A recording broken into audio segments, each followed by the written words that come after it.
दोस्तों, यदि आप कुछ लोगों की बात सुनोगे तो आपको ऐसा लगेगा मानो आप सबसे कठिन समय में जी रहे हैं।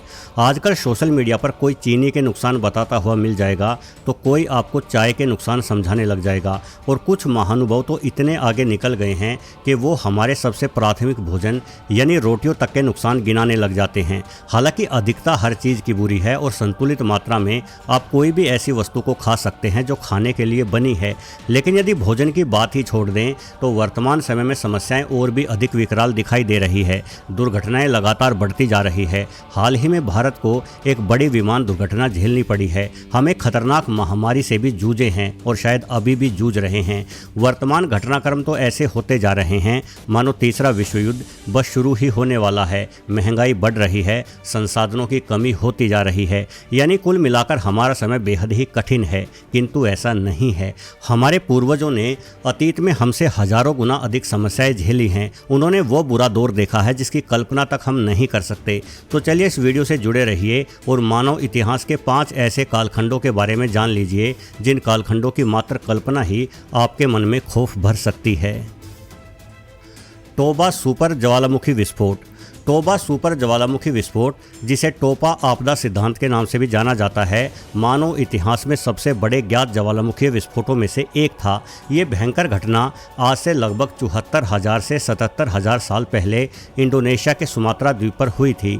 वैज्ञानिक खोजों से ये सिद्ध हुआ है कि टोबा सुपर ज्वालामुखी विस्फोट इतना विशाल था कि इसने भारत से 3 गुना अधिक बड़े भूभाग को पूरी तरह राख से भर डाला था। आप इसी से कल्पना कर सकते हैं कि इंडोनेशिया में हुए इस विस्फोट की राख की 3 मीटर मोटी परत को भारत के आंध्र प्रदेश राज्य में भी खोजा गया है। डरा देने वाली बात यह है कि इस राख के ठीक नीचे मानवीय अवशेष और हथियार आदि भी प्राप्त हुए हैं। यानी राख का यह ढेर इतना तेज गति से बरसा कि इससे बचकर उस समय के इंसानों के लिए भाग पाना संभव ही नहीं रहा। आप सोचकर देखिए कि एक रोज अचानक आसमान से राख बरसने लगती है जिसे रोकने के लिए आप कुछ भी नहीं कर सकते, और देखते ही देखते वो राख आपके घर की एक मंजिल को पूरी तरह से ढक लेती है।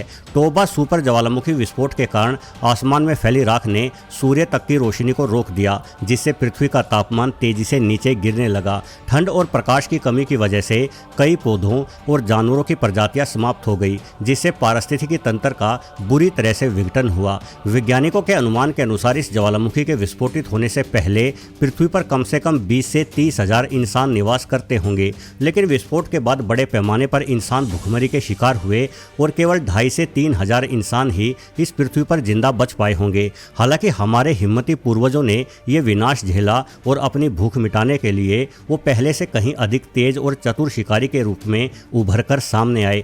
यानी हमने इस मुसीबत से लड़ते लड़ते खुद को और अधिक मजबूत कर लिया। 5वां हिमयुग। पृथ्वी पर अब तक 5 ज्ञात हिमयुग आए हैं। इनमें से 4 हिमयुग हम इंसानों यानी होमोसेपियंस के अस्तित्व से पहले की बात है, जबकि 5वें यानी अंतिम हिमयुग के एक बड़े हिस्से का सामना इंसानों द्वारा किया गया है। इस हिमयुग में तापमान का उतार चढ़ाव बढ़ता और घटता रहा था। टोबा सुपर ज्वालामुखी विस्फोट के बाद अंतिम हिमयुग का प्रभाव और अधिक बढ़ गया और आज से करीब 20,000 वर्षों पहले इस हिमयुग का यह चरण अपने चरम पर पहुंच गया। औसतन वैश्विक तापमान में लगभग 6 डिग्री सेल्सियस तक की गिरावट आ गई, जिस कारण पृथ्वी का अधिकांश भाग बर्फीले बंजर इलाके में बदल गया। पौधे मुरझा गए। पहले शाकाहारी और फिर मांसाहारी पशु भूखे मरने लगे। नदियां जम गई। जंगल बर्फ के कब्रिस्तान बन गए। सोचे कि उस समय इंसानों ने कितना संघर्ष किया होगा। उनके पास खुद को गर्म रखने के लिए कपड़े नहीं थे, इसलिए वो जानवरों को मारते और उनकी बदबूदार खाल को खुद से लपेट लेते। उनके पास जलाने के लिए केवल बर्फ से भीगी लकड़ियां होती, जिन्हें न जाने किस तरह से पत्थरों आदि की मदद द्वारा चिंगारी देकर जलाया जाता था। इस आग को वो लोग अपनी गुफाओं में जला कर रखते। किसी रोज यदि वो आग बुझ गई तो हाड़ जमा देने वाली ठंड का सामना करना पड़ता, यानी हाइपोथर्मिया से मरना बड़ी ही आम बात थी। वहीं शिकार करने के लिए हमारे पास ये विशाल वूली मेमथ हाथी उपलब्ध थे, जो अपना एक पैर यदि किसी इंसान के ऊपर रख दे तो उस इंसान का पापड़ आसानी से बन जाएगा। साथ ही अनेकों बार लंबे दांतों वाला ये खूंखार सेबर टूथ शेर हम इंसानों को ही अपना शिकार बना डालता होगा। होगा। ये वो समय था जब हमारा स्वस्थ रहना बड़ा ही आवश्यक था, क्योंकि जो स्वस्थ होगा वही शिकार कर पाएगा, अन्यथा भूख हमें दूसरा मौका नहीं देने वाली। लेकिन इन तमाम चुनौतियों के बावजूद होमो सेपियंस ने खुद को और अधिक बुद्धिमान किया। हमने आग पर महारत शीतयुग के समय ही हासिल की थी। एक साथ मिलकर योजनाएं बनाकर शिकार करना भी इसी युग ने हमें सिखाया था। खेती का उदय। इतना तो तय है कि खेती की शुरुआत मानव की सबसे महान खोजों में से एक रही है, लेकिन वैज्ञानिक अनुसंधान ये बताते हैं कि वास्तव में खेती की खोज हमारी बुद्धिमानी का हिस्सा नहीं, अपितु हमारी मजबूरी का हिस्सा रहा है।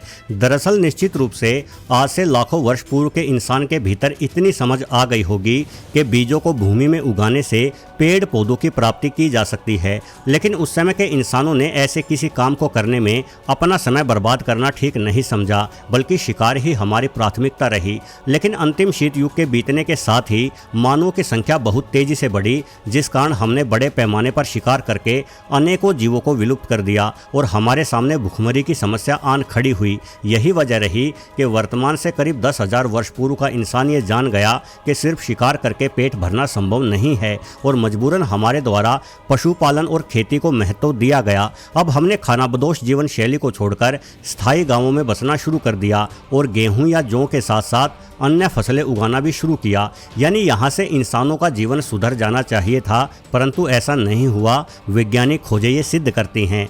जिस समय मानव द्वारा खेती की गई, उस समय के प्राप्त मानवीय कंकालों के अध्ययन से ये बात साफ हो जाती है कि खेती की शुरुआत के बावजूद भी हम भीषण भुखमरी का शिकार हो रहे थे, क्योंकि ना ही हमारे पास कोई सिंचाई की व्यवस्था थी, ना ही कीटनाशकों आदि की।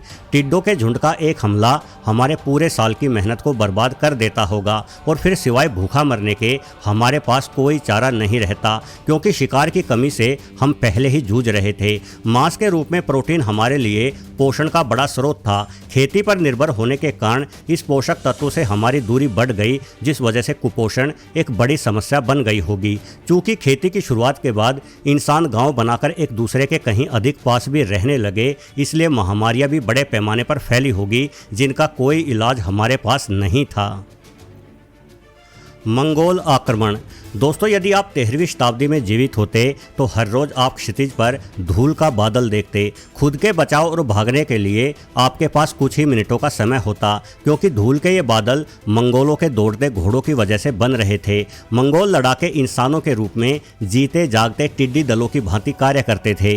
वो जहाँ से गुजरते हर जिंदा इंसान को मुर्दा बना देते। इतिहासकारों का मानना है कि मंगोल आक्रमण मानव इतिहास का सबसे घातक और भयानक संघर्ष रहा है। मंगोल दया को मूर्खता का ही दूसरा रूप मानते थे। चंगेज खान के नेतृत्व में मंगोलों ने मानव इतिहास का सबसे बड़ा भू साम्राज्य स्थापित किया, जो चीन से लेकर पूर्वी यूरोप तक फैला हुआ था। यदि बात भारत की जाए तो चंगेज खान के पोते हलाकू खान के अधीन और बाद में तैमूर, जिसे अक्सर मंगोल या तुर्क मंगोल मूल का माना जाता है, के नेतृत्व में भारत पर कई बार आक्रमण किए गए। तैमूर समय को मंगोलों के वंशज के रूप में देखता था और चंगेज खान से अपना संबंध होने का दावा भी करता था, इसलिए उसके हमलों में मंगोलों वाली ही क्रूरता थी। बाबर, जो मुगल साम्राज्य का संस्थापक था, को भी अपनी माँ की तरफ से चंगेज खान का ही वंशज माना जाता था और अपने पिता की तरफ से तैमूर का। हालांकि 13वीं और 14वीं शताब्दी के दौरान जब मंगोलों द्वारा दिल्ली सल्तनत पर सबसे भयानक हमले किए गए, तो इन हमलों का जवाब क्रूर शासक समझे जाने वाले अलाउद्दीन खिलजी ने बड़े ही बेहतरीन ढंग से दिया। अलाउद्दीन खिलजी ने बेरहम मंगोलों को उन्हीं के खौफनाक अंदाज में पीछे हटाया और भारत को एक बड़ी मारकाट से काफ़ी हद तक बचाए रखा। किंतु पूर्वी यूरोप और चीन में मंगोलों के हमले के कारण पूरे के पूरे शहर नक्शे से मिट गए। बड़ी संख्या में लोग मारे गए और यदि थोड़े बहुत बचे भी तो उन्हें अगली लड़ाई के लिए मानव ढाल तक के रूप में इस्तेमाल किया गया। इतिहासकारों का अनुमान है कि मंगोल आक्रमणों में विश्व की लगभग 10% जनसंख्या नष्ट हो गई थी। वस्तुतः इतना बड़ा विध्वंस कभी किसी महामारी द्वारा भी नहीं मचाया गया। काली मौत। चलिए अब मानव इतिहास की सबसे खौफनाक महामारी का भी जिक्र कर ले। 1347 में यूरोप को मध्य एशिया के चीन से एक अप्रत्याशित तोहफा मिला। ये एक सूक्ष्म सा बैक्टीरिया था जो आमतौर पर छोटे स्तनधारी जीवों जैसे कि चूहों के शरीर में रहने वाले पिस्सुओं में पाया जाता है। ये बैक्टीरिया समुद्री जहाज़ों के जरिए चीन से यूरोप पहुंचा था। चीन में उस समय चूहे अधिक नहीं थे, इसलिए वहाँ इस बैक्टीरिया की भी अधिकता नहीं हो पाई, परंतु यूरोप में चूहों की भरमार थी, जिस कारण चीन से आए इस बैक्टीरिया ने यूरोप में ऐसा कहर मचाया जिसकी कल्पना करना भी हमारे लिए कठिन है। बैक्टीरिया की वजह से ब्यूबोनिक प्लेग नामक बीमारी, जिसे आगे चलकर ब्लैक डेथ भी कहा गया, जंगल में आग की भांति फैली। ये बीमारी शुरुआत में चूहों से इंसानों को मिली, लेकिन बाद में संक्रमित व्यक्तियों से स्वस्थ व्यक्तियों में भी इस बीमारी का प्रसार हुआ। अनुमान लगाया जाता है कि प्लेग की वजह से यूरोप की आधी जनसंख्या का सफाया हो गया। हालात ये हो गए कि जो इंसान शाम को स्वस्थ दिखाई देता, सुबह तक तो वो मरा हुआ ही मिलता। डॉक्टर ये अजीब सा मुखौटा पहनकर मरीजों को देखा करते थे ताकि उनके और मरीज के मध्य में थोड़ी दूरी बनी रहे। प्लेग महामारी ने यूरोप के सामाजिक एवं आर्थिक मोर्चे के साथ साथ धार्मिक ढांचे पर भी गहरा और स्थायी प्रभाव डाला। शुरुआत में लोग ईश्वर से खुद को बचाए जाने की गुहार लगाते रहे। लोगों ने अपने घर एवं जमीन आदि बेचकर मिले धन को चर्च के नाम दान कर दिया ताकि ईश्वर उन पर कुछ तो रहम दिखाए, लेकिन ईश्वर ने कोई रहम नहीं दिखाया। इसलिए बाद में लोगों का चर्च एवं ईश्वर से यकीन ही समाप्त हो गया। वर्तमान समय में ब्यूबोनिक प्लेग का इलाज एंटीबायोटिक दवाओं द्वारा संभव है, लेकिन मध्यकाल में इसके लिए कोई प्रभावी इलाज उपलब्ध नहीं था। वस्तुतः आज हम हर प्रकार की समस्या से अपने अतीत की तुलना में कहीं अधिक बेहतर तरीके से निपट सकते हैं और निपट रहे हैं। वैसे भी उतार चढ़ाव जीवन का एक हिस्सा है। चुनौती और समस्याओं से लड़कर ही हम पहले से कहीं अधिक कुशल बन सकते हैं। वीडियो देखने के लिए आपका बहुत बहुत धन्यवाद।